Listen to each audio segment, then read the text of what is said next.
fall 1863, and Confederate officials are stunned by the three dramatic defeats at Gettysburg, Vicksburg, and the loss of the railroad hub Chattanooga.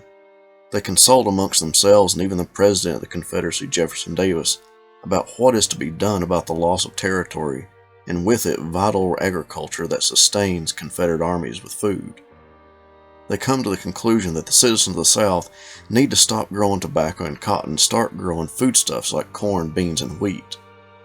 Announcements go out from Army quartermasters and in newspapers that all farmers need to cease growing cash crops and start growing food to feed the Army. But the planters and farmers pay no mind. They continue to grow their cash crop. Welcome to Half History Will Travel. I am your host, the Wilder Historian, and in this video we will use Drew Swanson's chapter in the book, The Blue, the Gray, and the Green, to discuss one of the reasons the Confederacy lost. Now, I want to preface this video by saying that everyone should know to be weary of monocausal arguments. That is, it's hardly ever one single cause that can never be more true in the case of why the South lost. This video does not argue that the seeking of profit and the reluctance to grow food made the Confederacy fall, but it definitely is a main factor in its fall. As my graduate professors reinforced every day in class, history is a matter of degrees. History has many factors, but to what degree those factors caused events is what we debate today.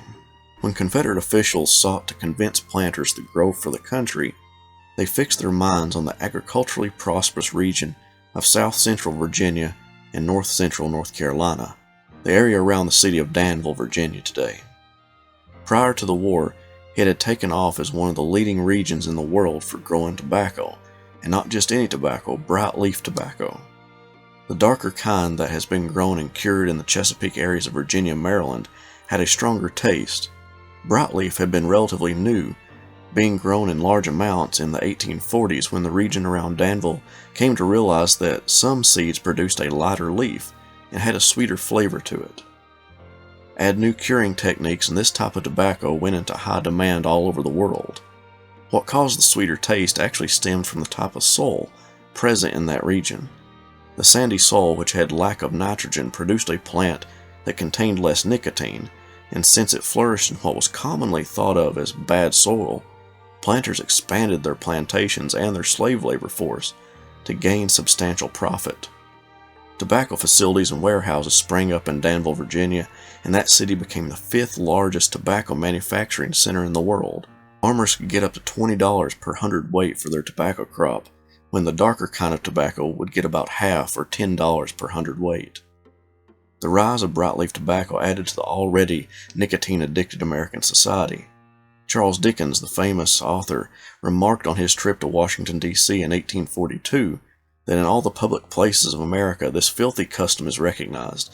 In the courts of law the judge has his spittoon, the crier his, the witness his, and the prisoner his, while the jurymen and the spectators are all provided for. As so many men who in the course of nature must desire to spit incessantly, in the hospitals the students of medicine are requested by notices on the wall to eject their tobacco juice into the boxes provided for that purpose, and not to discolor the stairs. He also commented on the tobacco juice-stained floor of the Senate and House of Representatives. Snuff, cigars, and chewing plugs were found in nearly everyone's possession, particularly in the South. Partially exaggerating, a Union soldier commented that the little girls in these parts about 7 or 8 years old chew tobacco like veterans, and babies smoke before they are weaned. Tobacco was a staple and supported by the growing of it in the Piedmont region of Virginia and North Carolina. When Civil War erupted, the broadleaf tobacco growers of Virginia and North Carolina could not have been happier.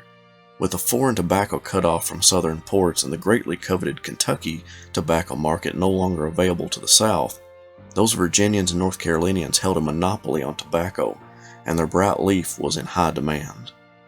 Danville facilities sent out agents all over the South, concentrating in the deep South where cotton was the staple crop, meaning they did not produce their own tobacco.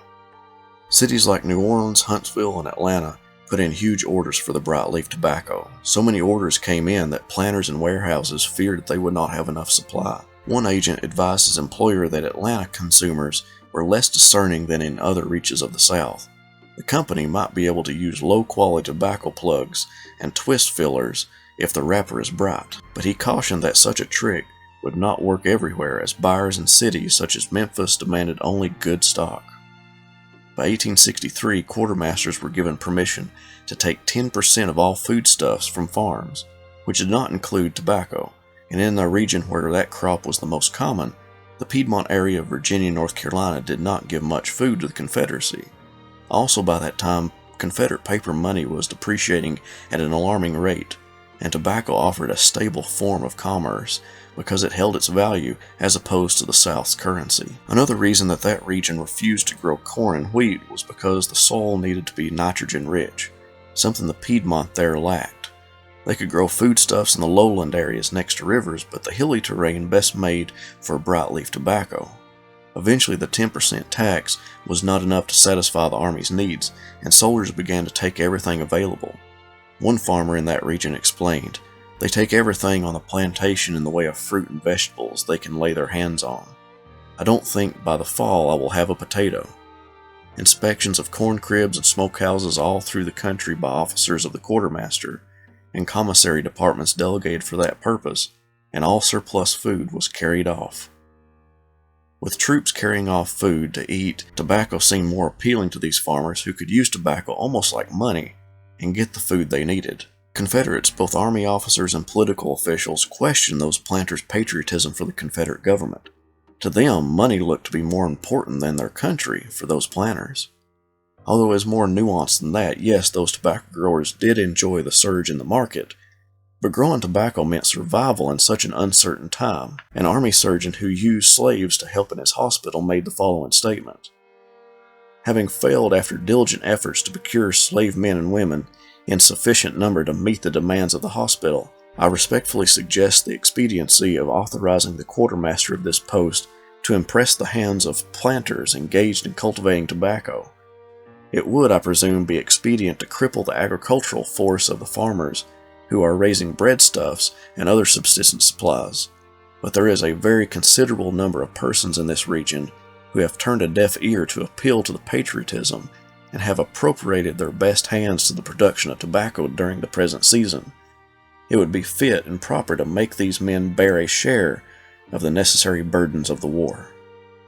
Again, we cannot look at one cause being the culprit for the South's defeat, but I think we can easily identify the lack of interest in growing foodstuffs for the Army by tobacco growers and other staple crop planters as a substantial reason for the Confederacy losing. Remember, this is a case study for the Piedmont region, but we find similar events that happened in the Deep South, but with cotton rather than tobacco. This definitely questions their patriotism for their country, but we can also understand that it was also about family survival, as well as a little bit of greed. I hope you enjoyed this dive into some agricultural history as it pertains to the Civil War and historians attempting to explain the downfall of the Confederacy. Thank you, and I'll see you next week.